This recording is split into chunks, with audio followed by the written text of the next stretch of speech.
Tout d'abord, je remercie Diaspora Action de m'avoir invité à cette entrevue. Alors, et surtout de venir recueillir mon point de vue sur l'an 4 de l'avènement de la transition.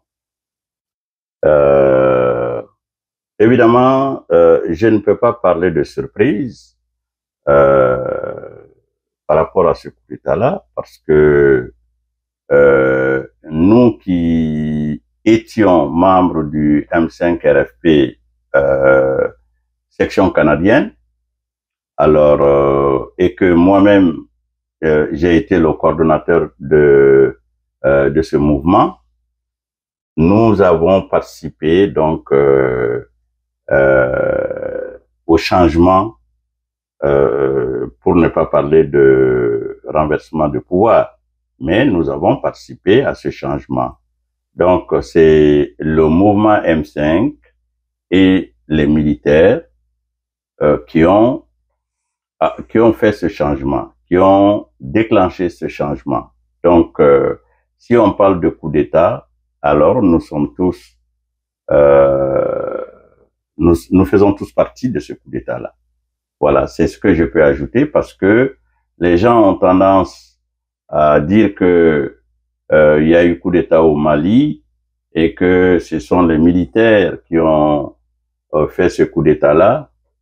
Oui, les militaires ont participé au coup d'État, mais les différents mouvements aussi ont participé au coup d'État. Et là, je parlerai de tous les mouvements qui ont constitué le M5 RFP, ainsi que les différentes classes politiques. Donc, nous ne pouvons pas attribuer le monopole d'un coup d'État si on estime qu'un coup d'État est une mauvaise action et une atteinte au fonctionnement de la Constitution. Alors, s'il y a eu dérogation, alors nous devons tous très humblement reconnaître que nous avons fait partie de cette dérogation. Donc, n'accusons pas seulement les militaires pour dire qu'ils ont fait un coup d'État. Nous faisons tous partie de ce coup d'État-là. Alors, je tenais à faire cette précision. Faire une évaluation du bilan de cette transition est un exercice un peu risqué. Si on se fie aux chiffres 4 années, oui, 4 années peut apparaître comme un chiffre élevé, c'est-à-dire une durée de l'exercice du pouvoir durant 4 années, c'est pratiquement un mandat. Alors on peut penser que 4 ans, c'est quand même beaucoup et que une classe, une équipe, et on parlerait des militaires dans ce cas-ci, la transition. Alors, s'ils ont fait 4 ans au pouvoir, normalement, alors nous devons pouvoir évaluer le résultat de l'exercice de leur pouvoir durant 4 années. Par contre, il faut relativiser les choses. 4 ans, c'est aussi peu dans le contexte du Mali. Pourquoi 4 ans, c'est peu?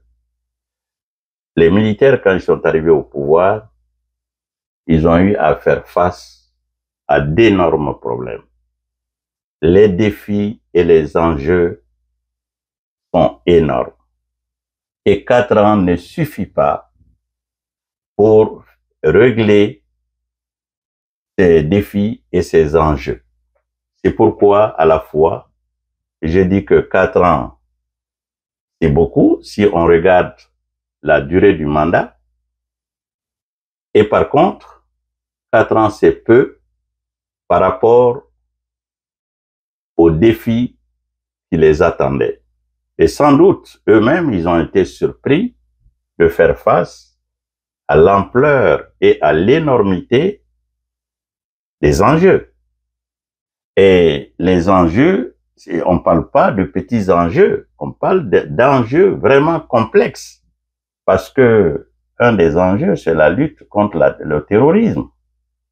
On parle d'un terrorisme international, à la fois national, régional et international, parce que ils font face actuellement à une multitude de groupes terroristes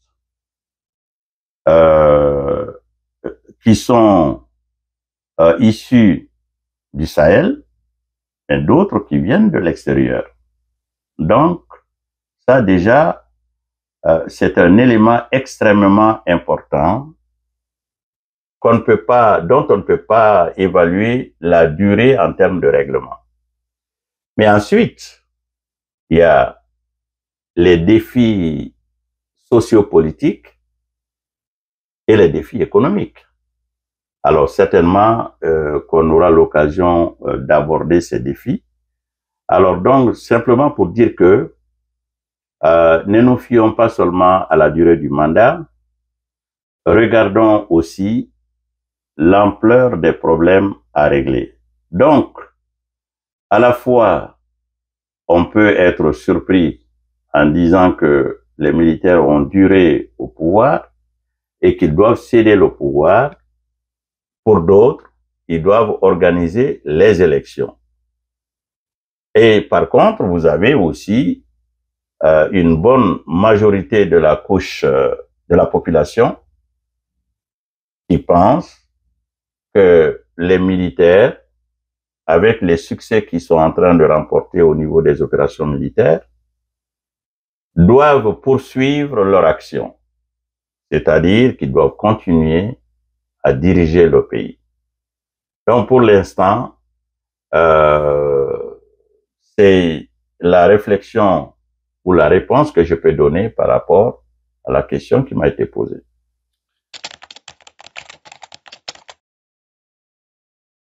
Bien, d'abord, je crois que la gestion du pays, même si nous avons une transition militaire, il n'y a pas que les militaires qui gèrent ce pays-là actuellement.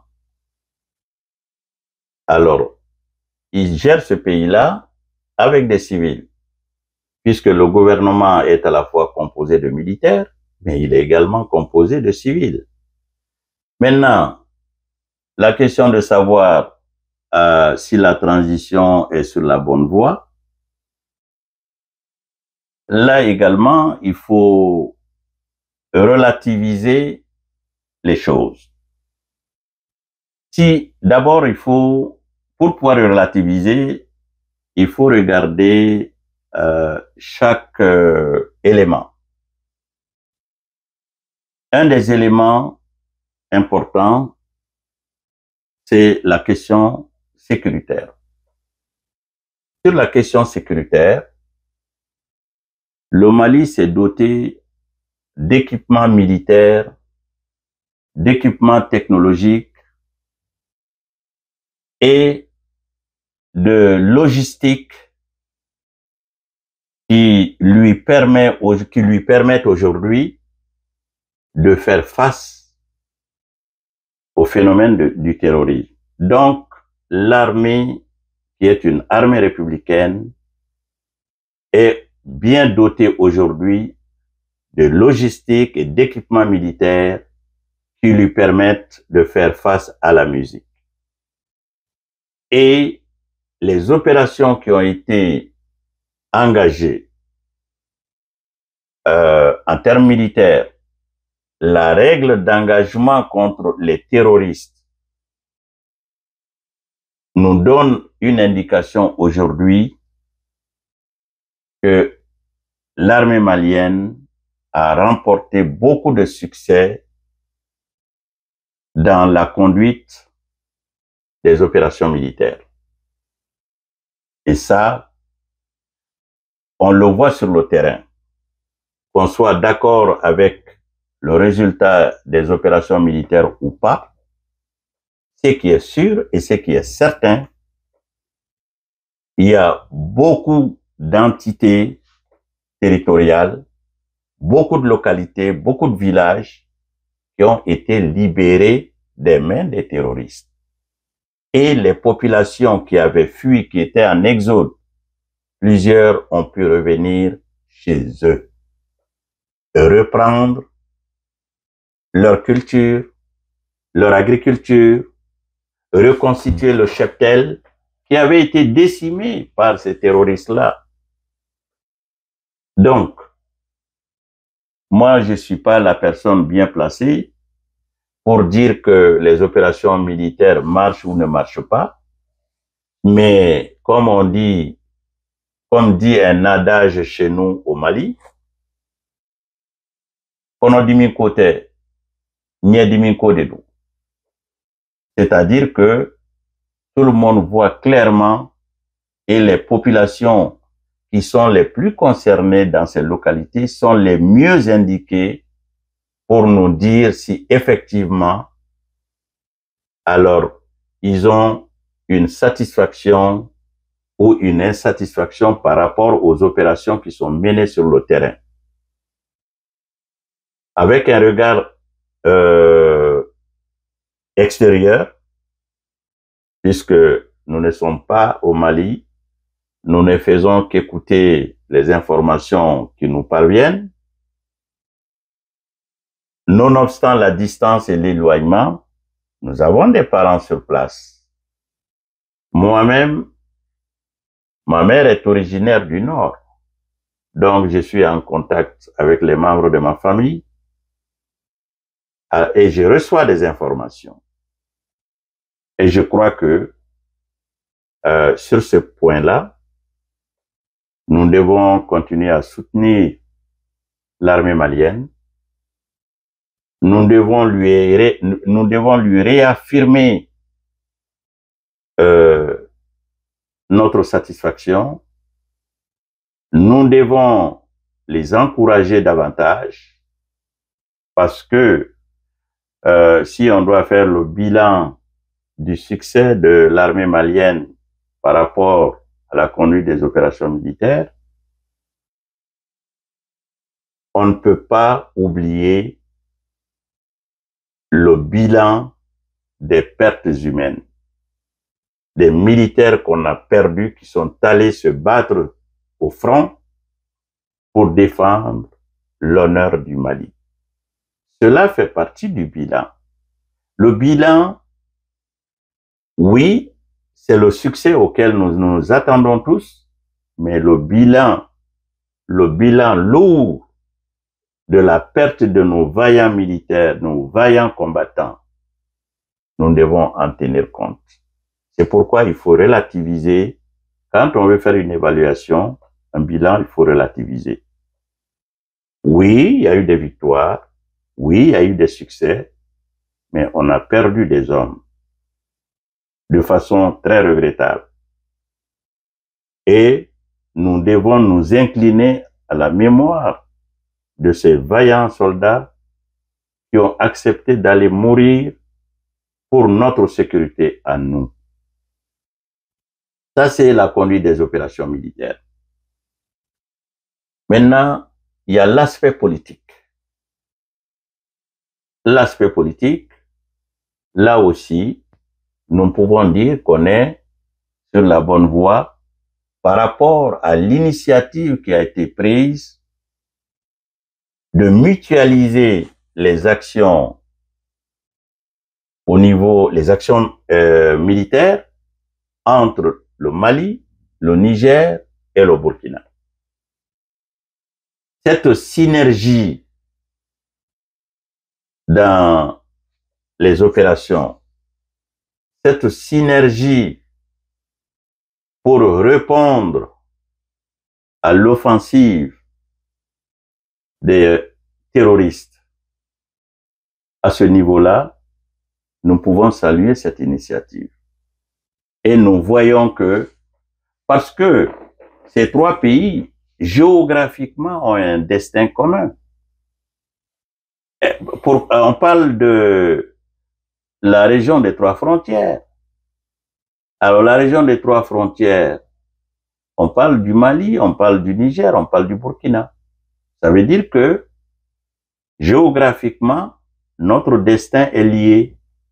Et c'est une zone qui est très riche en ressources géologiques. C'est pas pour rien que le Mali est convoité, le Niger convoité, le Burkina convoité. Donc, le fait qu'on se donne la main et que nous faisons face au même ennemi, pour moi, une initiative qui va dans le sens de réduire l'insécurité et sinon de radiquer carrément l'insécurité, pour moi, on est dans la bonne voie. Si, effectivement, on poursuit cet objectif-là. Maintenant, il y a deux autres aspects. Il y a l'aspect, maintenant, socio-économique. L'aspect politique, j'ai pas terminé avec ça. Ça, c'est au niveau des alliances. On avait des alliances, on avait des partenaires avec qui, aujourd'hui, il y a eu une rupture totale. Parce que la confiance a été rompue avec ces partenaires. Donc, il n'y avait aucune possibilité d'améliorer la coopération. À partir de, c'est comme un homme et une femme qui se marient. Lorsque le ménage ne fonctionne plus, lorsqu'il n'y a plus de confiance, lorsque vous n'avez plus des intérêts communs, la solution pour que chacun puisse retrouver sa liberté, c'est de se séparer. Et c'est ce que le Mali a fait, c'est ce que le Niger a fait, c'est ce que le Burkina a fait. On ne peut pas nous condamner parce que on a rompu nos relations de coopération avec un partenaire à qui nous avons perdu confiance. Et j'entends souvent les gens parler de violation des droits de l'homme, de ne pas agir démocratiquement. Mais un des éléments fondamentaux des principes de démocratie, c'est la liberté de choix. La liberté de choix inclut la femme que je veux marier. La liberté de choix inclut la personne avec qui je veux faire des affaires. La liberté de choix inclut la possibilité de changer de partenaire. Et aujourd'hui, les pays de l'AES ont choisi librement, souverainement, de changer de partenariat. Où est le mal? Le mal est dans l'esprit des gens qui veulent nous asservir, qui veulent que nous continuions à rester soumis. Et cela est impossible aujourd'hui. S'il y a des gens qui sont encore nostalgiques, il faut qu'ils sachent que cela, je parle des acteurs, ça peut être des acteurs particuliers, et ça peut être des acteurs étatiques, qui comprennent aujourd'hui qu'il y a des gens qui se tiennent debout, qu'il y a des pays qui pensent à leur propre épanouissement, au développement et à l'intérêt de leur population. Et ils exercent librement et démocratiquement ce choix. Troisième élément, c'est l'aspect socio-économique. Naturellement, là également, il faut mitiger l'évaluation. Pourquoi il faut mitiger l'évaluation? Cette évaluation ne doit pas chercher de bouc émissaire, attribuer, chercher des acteurs à qui on va attribuer la faute. Sur le plan économique, certainement, quand le changement est arrivé au Mali, aujourd'hui l'an 4, certainement que les attentes aujourd'hui sont très élevées par rapport à ce que la transition peut faire. Et je suis sûr que la transition elle-même, elle est surprise d'être confrontée à ces attentes aussi élevées. Parce que, en venant au pouvoir, les dirigeants actuels n'avaient certainement pas une estimation exacte de tous les problèmes auxquels ils auraient été confrontés. Je parle des problèmes économiques. Parce qu'ils ont hérité de certains problèmes économiques qui ont leurs répercussions jusqu'aujourd'hui. C'est le cas de l'énergie. Donc la question d'électricité. Et Dieu seul sait que l'énergie aujourd'hui n'est pas un luxe. L'énergie aujourd'hui, c'est une nécessité. Et puisque le pays a été empêtré dans ce problème depuis plusieurs années, avant même l'arrivée des dirigeants actuels. Aujourd'hui, beaucoup d'opérateurs économiques dont les activités sont liées à l'alimentation de l'énergie, donc l'électricité, souffrent de ce problème en cas de rupture d'énergie. Les citoyens également ont la même préoccupation parce que un citoyen qui a une télévision, un poste radio alimenté par de l'électricité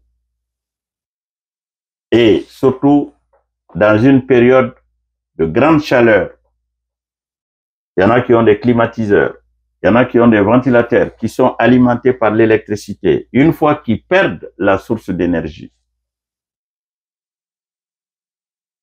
ça devient une préoccupation énorme pour ces personnes-là.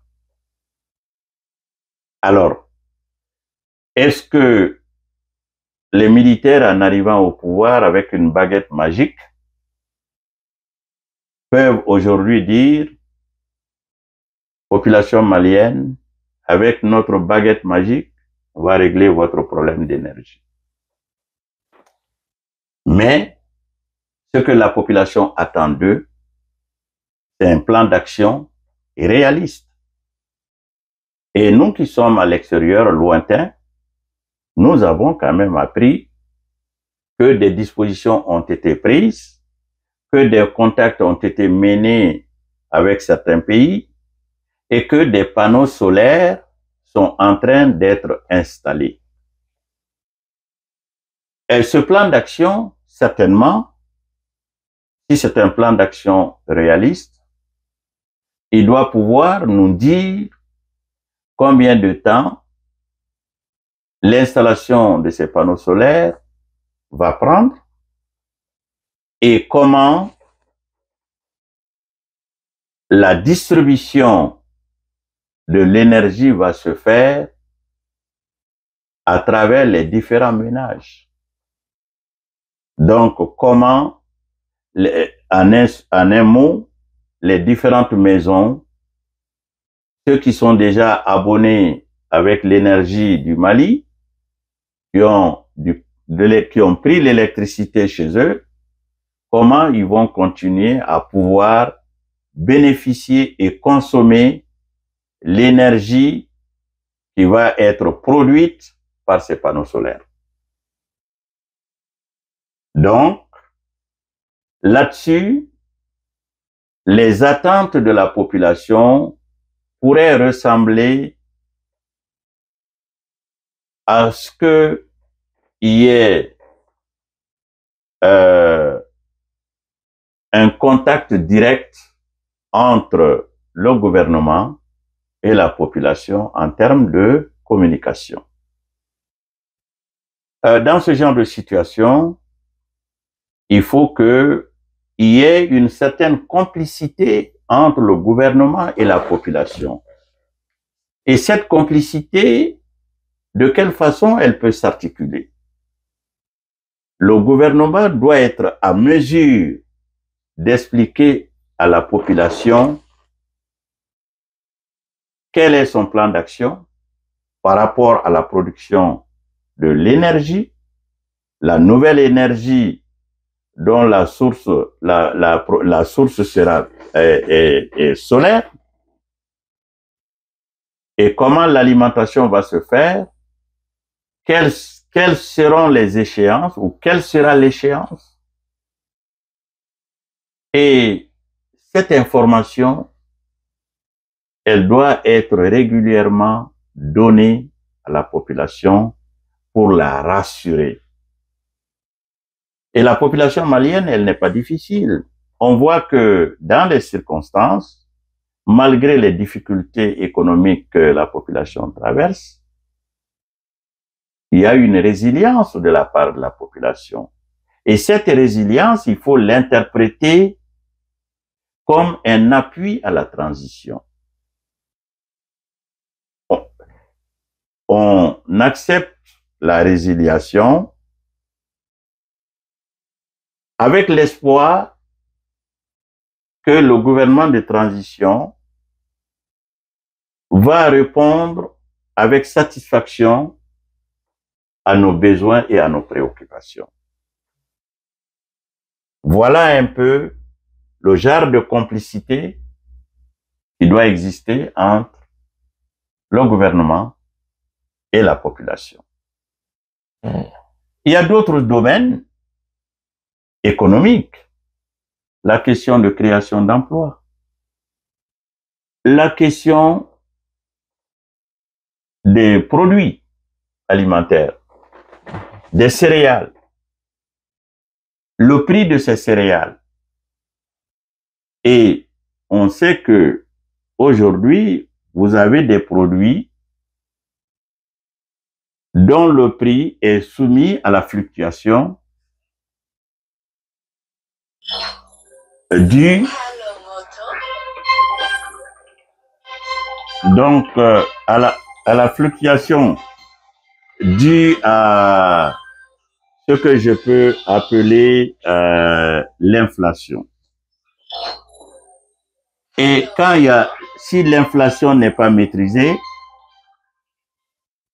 malheureusement, cela peut avoir un impact sur les ménages et surtout sur le panier des ménages.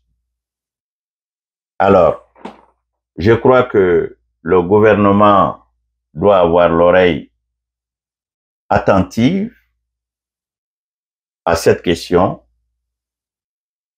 la question de l'accessibilité d'abord des produits alimentaires, mais également la possibilité pour les consommateurs maliens de pouvoir bénéficier des prix raisonnables et des prix abordables. Toutes ces questions font partie de l'évaluation du bilan de la transition pendant 4 ans. Et je suis sûr et certain que le gouvernement lui-même est conscient de ces aspects qui font partie de la gouvernance.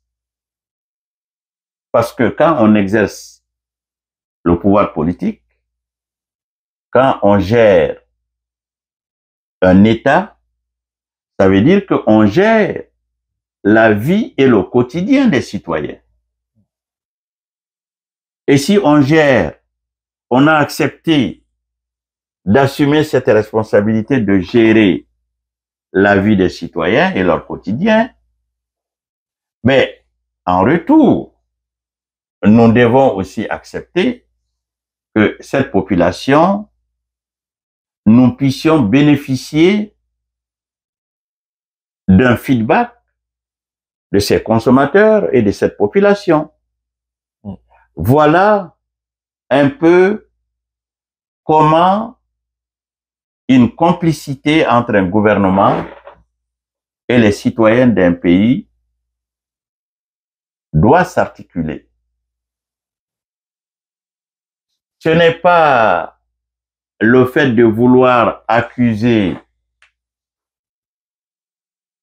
les uns et les autres, de vouloir se jeter la faute à l'un ou à l'autre, mais c'est d'être dans une dynamique de compréhension que ce que je fais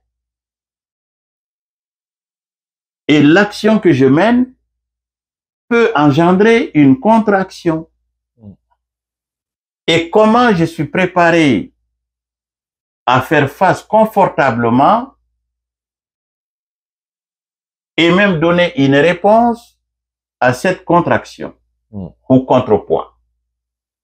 Et c'est ça la bonne façon pour un gouvernement et sa population de pouvoir continuer à se faire confiance et de se dire, oui, nous avons une véritable nation. La nation, l'unité de l'unité de la nation, c'est tout ça. Qu'on soit capable de compréhension, de dialogue, de confiance, mais qu'on puisse partager les informations dont on a besoin les uns et les autres. Et qu'il n'y ait pas de déficit de communication. Voilà en gros ce que je peux dire par rapport au bilan. Et surtout qu'on soit sur la bonne voie. Voilà. Et je crois que nous sommes sur la bonne voie par rapport aux trois éléments que j'ai abordés. Alors, on ne peut pas tout régler à la fois. S'il y a un élément pour lequel il y a un travail qui doit continuer à se faire, s'il y a imperfection, c'est de travailler sur l'imperfection de manière à ce que la réalisation ou la concrétisation de ce troisième élément puisse rejoindre les trois premiers éléments, puisque déjà le train est en marche. Donc, je peux dire globalement qu'il ne faut pas désespérer, qu'il ne faut pas se décourager. Nous sommes sur la bonne voie.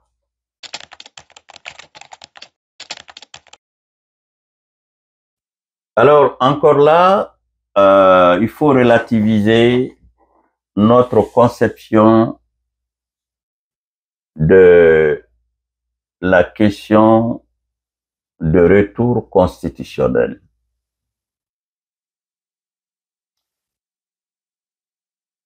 Je ne pense pas, je sais que les avis sont partagés sur la question. Est-ce que l'organisation des élections qui va nous amener à un retour constitutionnel est une condition indispensable? La réponse, c'est oui et non. Oui, à partir du moment où la Constitution est claire,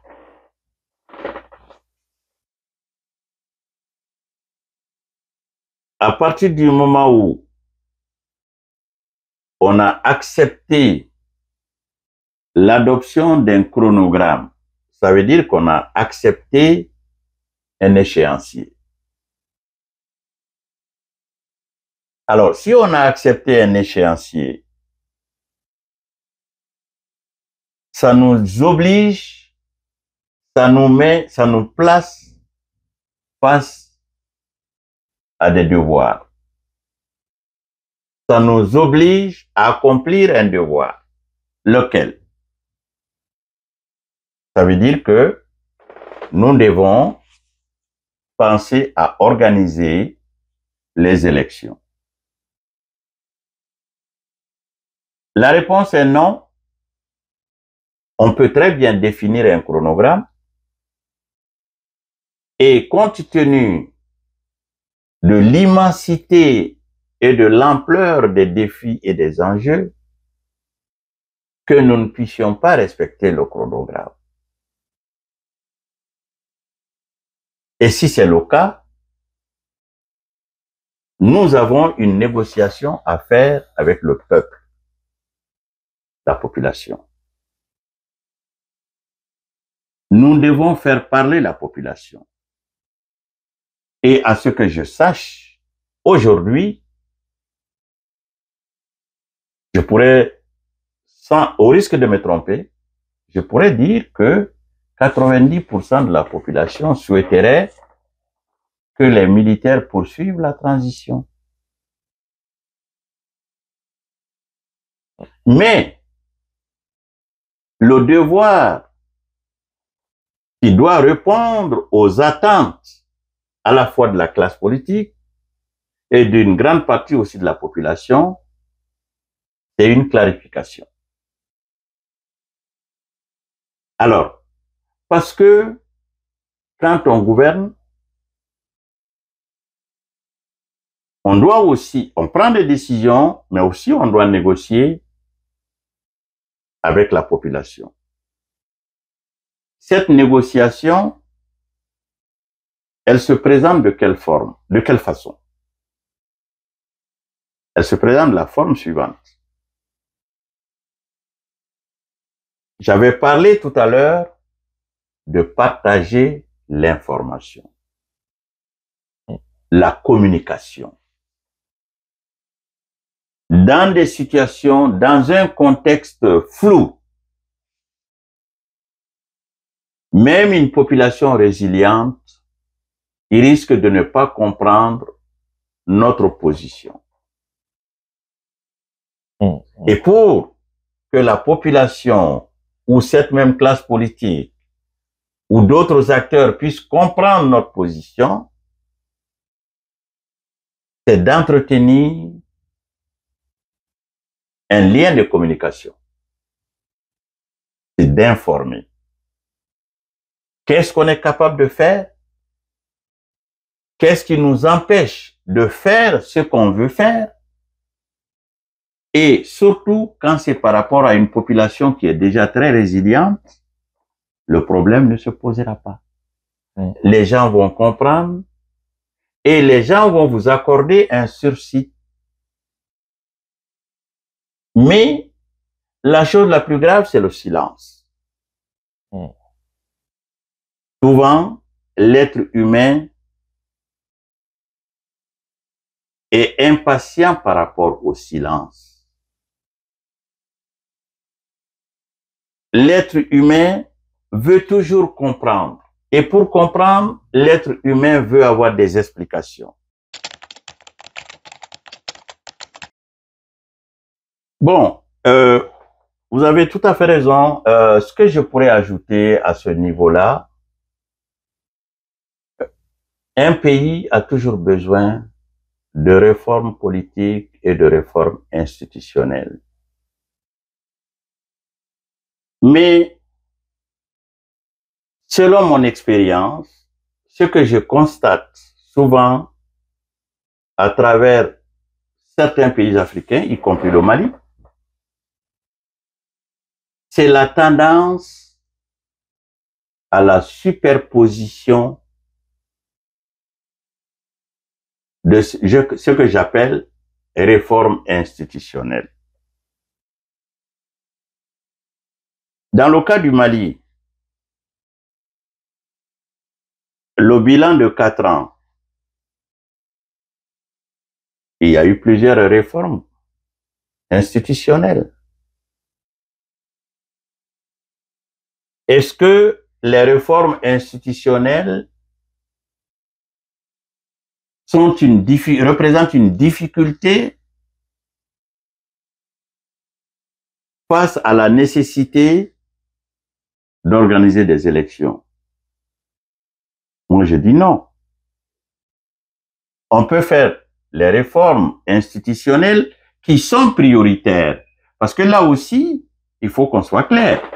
Quelles sont les réformes institutionnelles qui sont prioritaires?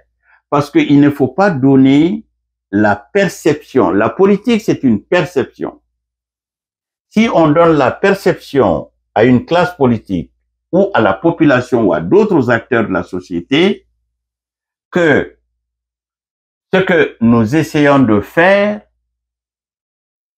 alors c'est toujours avec l'objectif de différer une action attendue. Et là, ça laisse une mauvaise perception. Et je pense que la question se rapporte un peu à ça. La classe politique pense que ces réformes institutionnelles visent à retarder une échéance qui est d'ailleurs expirée. Alors, c'est pourquoi il faut vraiment clarifier les choses, il faut expliquer. Il faut dire qu'est-ce qu'on a envie de faire, où est-ce qu'on veut s'en aller et à quoi on va aboutir. Alors, et là, ça ne donnera pas l'impression qu'on est en train de faire une superposition des réformes institutionnelles.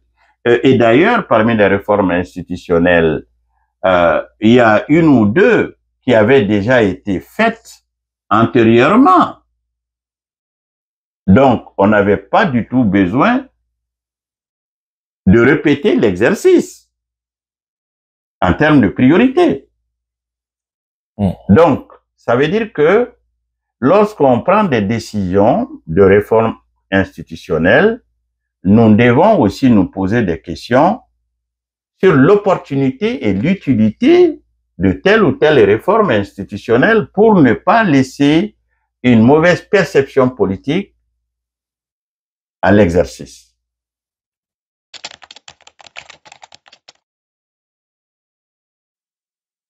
La priorité pour tous les Maliens dans l'intérêt du pays, j'ai beaucoup d'écrits là-dessus, mes articles qui ont été publiés dans le journal national, où justement, à chaque fois, j'appelle tous les Maliens à l'union sacrée. La priorité pour les Maliens, c'est de soutenir ce que nous avons aujourd'hui comme transition. Même si il y a certains qui ont l'impression que ce n'est pas parfait. La perfection n'existe pas.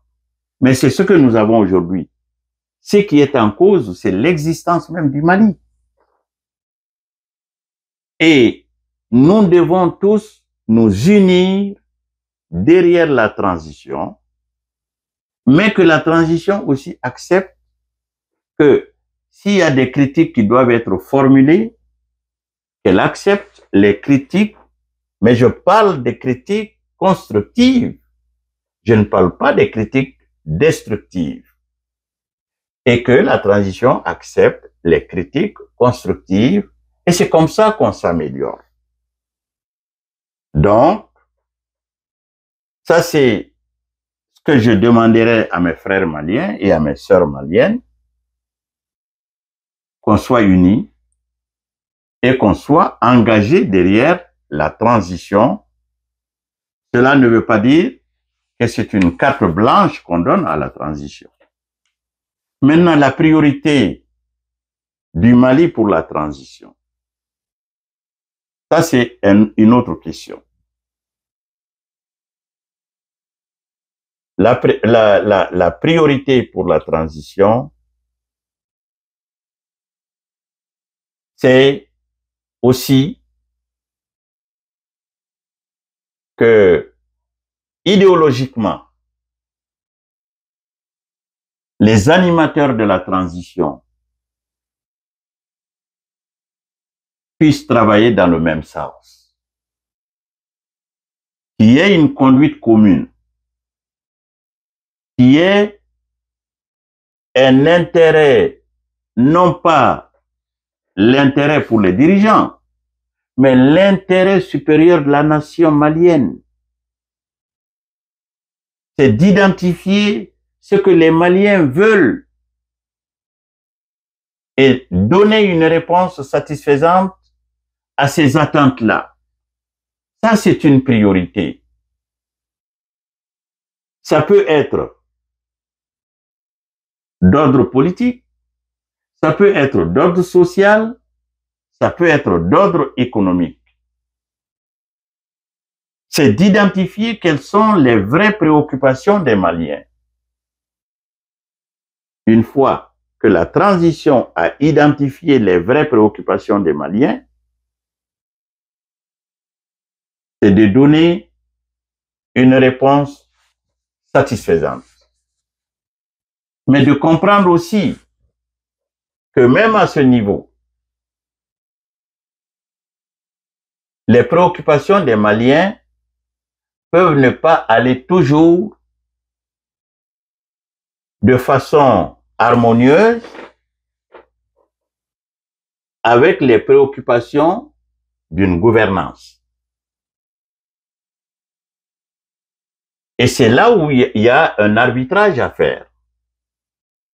C'est là où il y a un équilibre qu'il faut rechercher. Et on ne peut pas retrouver l'équilibre si la démarche ou l'option n'est pas une option de complicité. Il faut toujours travailler avec le désir de sa population. La force d'une équipe politique dépend de l'adhésion de la population à l'action que le politique veut mener. Donc, pour connaître la priorité de son pays, parce que de façon générale, on pourrait être porté à dire oui, c'est le développement, c'est la sécurité, le développement, c'est le social, c'est l'économique, c'est l'organisation des élections, mais on peut aussi se tromper.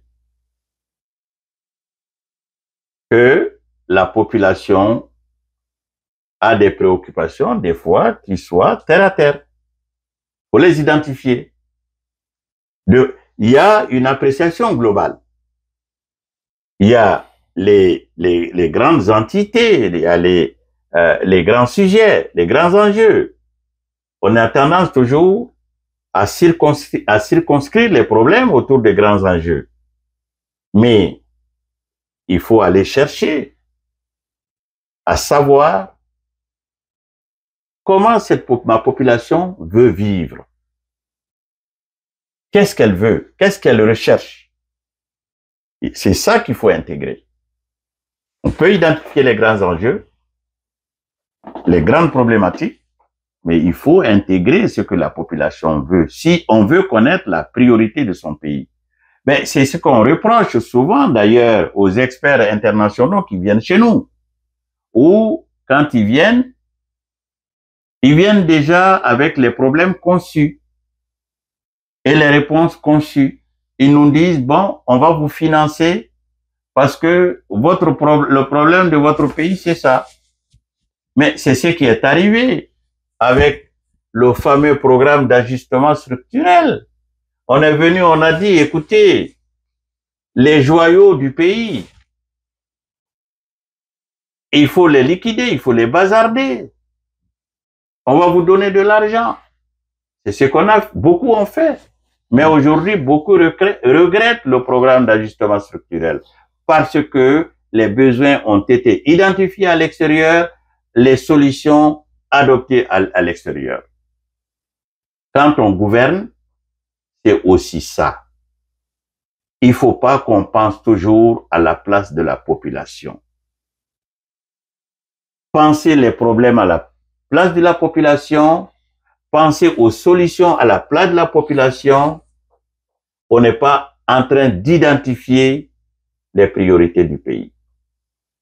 Il faut aller à la base, s'enquérir des problèmes qui résultent des populations elles-mêmes, et maintenant, puisque c'est nous qui détenons les leviers du pouvoir, comment résoudre ces préoccupations? Et c'est ce que j'appelle encore une fois la complicité entre la gouvernance et les bénéficiaires des résultats de cette gouvernance ou des conséquences de cette gouvernance. Voilà comment je pense en termes de priorité à la fois pour les populations, mais aussi les priorités pour la transition. Et de cette façon-là, on est sûr de ne pas se tromper et d'être sur la bonne voie.